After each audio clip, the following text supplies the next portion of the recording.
வாழ்க்கையே கனவு காணக்கூடிய சுவாதி நட்சத்திரக்காரர்களுக்கு இந்த கார்த்திகை மாதம் என்ன மாதிரி நற்பலன் இருக்கு, எந்தெந்த விஷயத்துல அவங்க கவனமா இருக்குன்றத நம்ம கேட்டு தெரிஞ்சுக்கலாம். சுவாதி நட்சத்திரம் பார்த்தீங்கன்னு வச்சுக்கோங்க, எப்பொழுதும் இவங்களுக்கு ஒரு தொழில் சார்ந்த சிந்தனை இருந்துட்டு இருக்கும். அம்மாவால எப்போதும் ஒரு அழுத்தம் இருக்கும். தொழில பார்த்தீங்கன்னா எப்போதும் அதிகமான வேலை பளு இருக்கும். சில பேர் தொழிலே சரியாக அமையாது. இந்த மாதிரியான விஷயங்கள் இருக்கும். ஸோ இந்த காலகட்டத்தில் மனசுல ஒரு மாயையான ஒரு விஷயம் இருக்கும். ஏன்னா போன மாசம் எல்லாம் பார்த்தீங்கன்னு வச்சுக்கோங்க, அவ்வளோ ஒரு ஒரு முடிவு எடுக்கிறதுல ஒரு சிக்கல், எடுத்த முயற்சியில ஒரு திருப்தியற்ற தன்மை, எதுவுமே ஒரு முழுமை அடையாம ஒரு பிரச்சனையில சிக்கியிருப்பாங்க.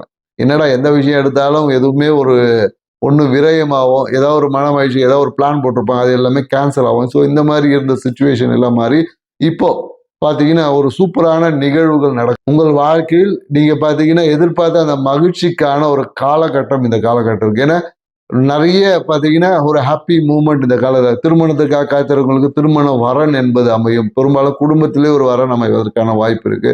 நிறைய பேருக்கு இந்த கால அத்தை என்ற உறவு மூலியமாக ஏதாவது ஒரு பெனிஃபிட் இருக்கும். அத்தை மூலியமாக ஒரு ஒரு பிரச்சனையும் சில பேருக்கு வரும். சில பேருக்கு பிரச்சனையை அத்தை மூலியமா தீர்வும் கிடைக்கும்.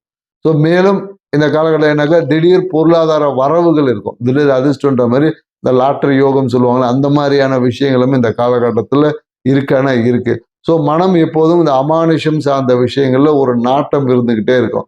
அதனால என்னன்னாக்கா ஒரு கற்பனை திறன் அதிகமாகும் போது, ஆனா எக்ஸாக்ட் நடக்கக்கூடிய விஷயங்கள் சின்னதா இருக்கும், எதிர்பார்ப்புகள் பெருசா இருக்கும். அதனால சுவாதி நட்சத்திரக்காரங்க இந்த காலகட்டத்தில் எதிர்பார்ப்புகளை குறைத்து கொண்டாங்கன்னு வச்சுக்கங்களேன், இவங்க வாழ்க்கை எப்போதும் சிறப்பா இருக்கும். ஏன்னா இவங்களோட கற்பனை வளம் பெருசா இருக்கிறதுனால கிடைக்கிறது சின்னதா இருக்கும் போது, அப்ப என்னன்னாக்கா ஏதோ கிடைத்தும் அது திருப்தியற்ற தன்மையை தரும். எதிர்பார்ப்புகளை குறைத்து கொண்டாங்கன்னா கிடைச்சதே பெரிய விஷயமா இருக்கும். அதுவே இவங்களுக்கு மிகப்பெரிய ஒரு அதிர்ஷ்டத்தை கொடுக்கக்கூடிய ஒரு நிகழ்வு அமையும்.